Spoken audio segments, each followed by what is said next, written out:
morning. Welcome to Undisputed. We are live from LA. I'm Jenny Taft here with Skip Bayless and Shannon Sharp. Good morning. Good morning, Jenny. Good morning. Good morning. Yeah, baby, look into your camera. What's your camera? Look into your camera. I am waiting till next year. 3-13, here we come. Go Cowboys! We're going to get us maybe the third pick in the draft. Hold on. Jenny, what is Gil said yesterday? We about to go on a run. I'm happy. We're going to run right to 3-13. Yeah, Here we go. Skip, how was that watching that last night? It was miserable. It wasn't good. I saw your picture, your hands like this. Skip, this might be a tough day for you. And unfortunately, the Cowboys, they didn't get the memo that the season actually was supposed to start yesterday for the Cowboys. Like Skip had said on the show, they did not get off to a hot start. Dallas was able to move the ball at times against the Baltimore defense, but Zeke was still held under 100 yards rushing with no touchdowns. And Andy Dalton passed for just under 300 yards with 2 touchdowns and a pick. Lamar and the Ravens ran wild on the Cowboys defense, averaging nearly 8 yards a carry and racking up 294 total yards in their 34-17 victory. So, Shannon, who is most to blame for the Cowboys' loss? Yeah, Shannon. Tell us. I fought Zach Martin, Tyron Smith, Lyle Collins, because had they been there, they would have been able to tackle Lamar Jackson and that vaunted running. Oh, maybe my bad. No, it's the defense. They've been terrible all year, Skip, and I've been trying to tell you this, Skip. No, I've been trying to tell you this. Oh no. This team, we going places. You're not going anywhere. First of all, you're allowing over 5.2 yards a carry, which is the third worst since the merger, 168 yards a game. Skip, did you know the top 2 rushing games have come against your Cowboys? 3 of the top 6 have come against your Cowboys. There have been 2 games in which 3 players on the same team has rushed for at least 70 yards in the same game. Okay. Did you know both of those games? So who's to blame? Who's to blame? You haven't answered the question yet. We know all that. We get it. Who's to blame? Yeah. Who's out there on the field? Oh. No, last year, hold on. First of all, last year you blamed Jason Garrett. Everything that went wrong, Jason Garrett. You screamed on the table. Oh, Nate, Jason Garrett. Yep. Be done with him. You get Mike McCarthy. I was doing that since 2012, but okay, go ahead. But you said Mike McCarthy is a made man. And I sat on this very chair right here and told you, I say, Skip Bayless, you got to be careful with Mike McCarthy because he had 2 guys that won 5 MVPs and had gone to 3 Super Bowls. Yeah. So you got to be careful how you estimate him. Oh, no, he a made man. He made Aaron Rodgers. Now you get an opportunity to see just how good Aaron Rodgers is, and Aaron Rodgers made Mike McCarthy because Mike McCarthy looked like he has no idea, like he's never, ever coached before. But Aaron Rodgers hasn't been to the Super Bowl for 10 years. And Mike McCarthy ain't going to the playoffs. So let me get that, let that sink in. Okay. Skip, look, if we give Jerry Jones, look, there's enough blame to go around. This defense is terrible, Skip. We know it's terrible. And as soon as we get off this notion, America's team, if we stop listening to Skip Bayless and Pro Football Focus tell you how talented this team is, go ask the offense. No, wait a second. That's just a fact. Over the last 10 years, who's had the second most Pro Bowl players in the National Football League? Of the last 10 years, second most, Dallas Cowboys, right? What have you done? Kansas City first. What have you done? Well, that's talent. It's there, right? Skip. Even the Jets got talent. Okay. You don't get to this level without being talented. They had the second most Pro Bowlers over the last 10 years. And they've done the exact same thing you've done, not gone to the Super Bowl. So what have you done? Again, what you want to do, talk about this day. We got talent, we got this. All I know is this, is that after that 307-yard rush game against the Browns, this is what DeMarcus Lawrence said. We've got to hold ourselves to a higher standard. We've got to play together as one. And I don't feel like we're holding ourselves accountable, including myself. I call this bleep soft, and we will get better from it. Okay. All right.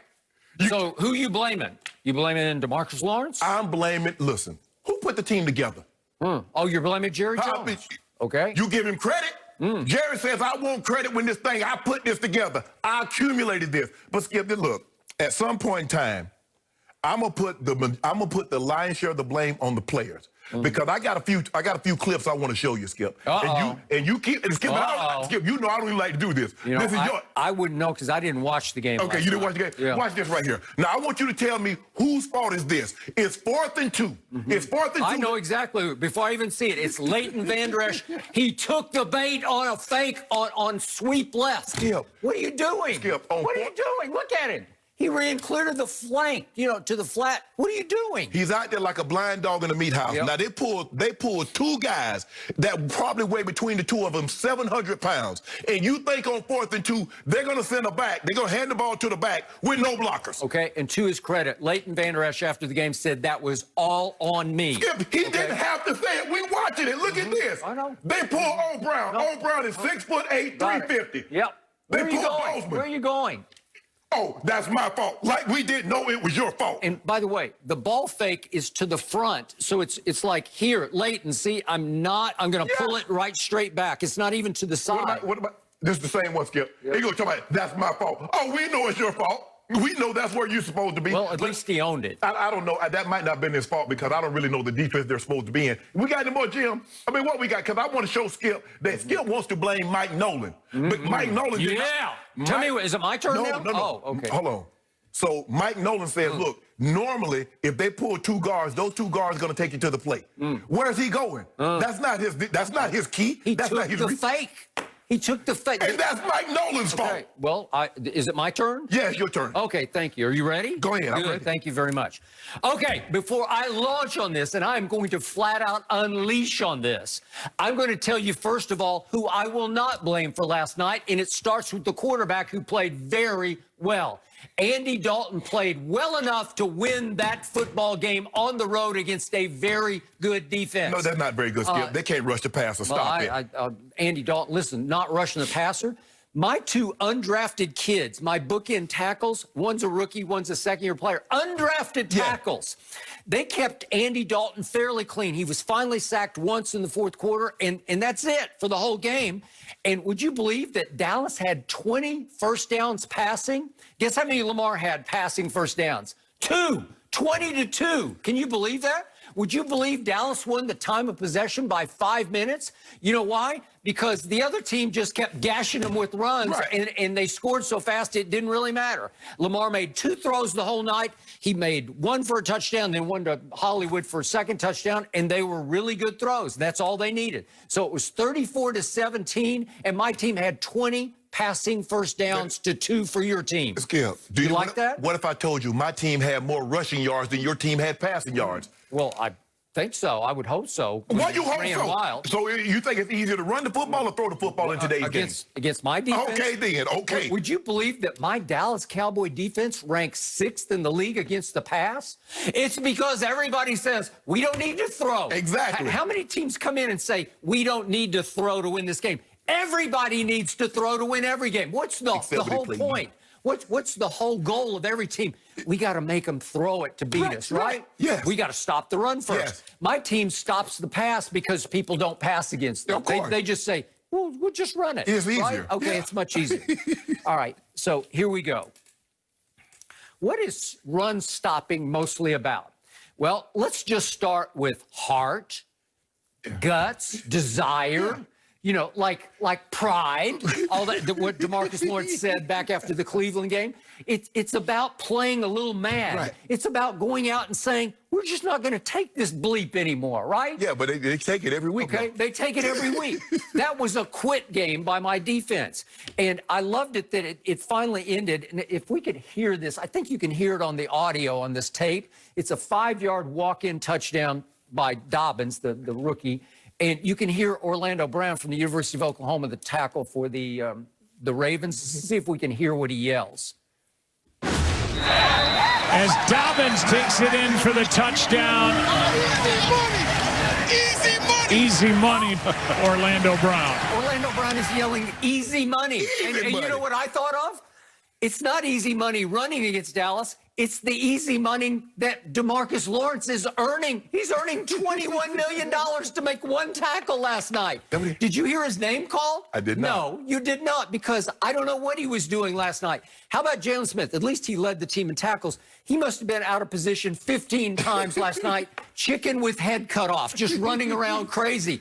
He makes $11 million. So those two alone, right? If we add up the $32 million, is that not easy money that they made last night? Get out, buddy. Thank you. Thank you. Thank you. Okay, now let's get to the strategy.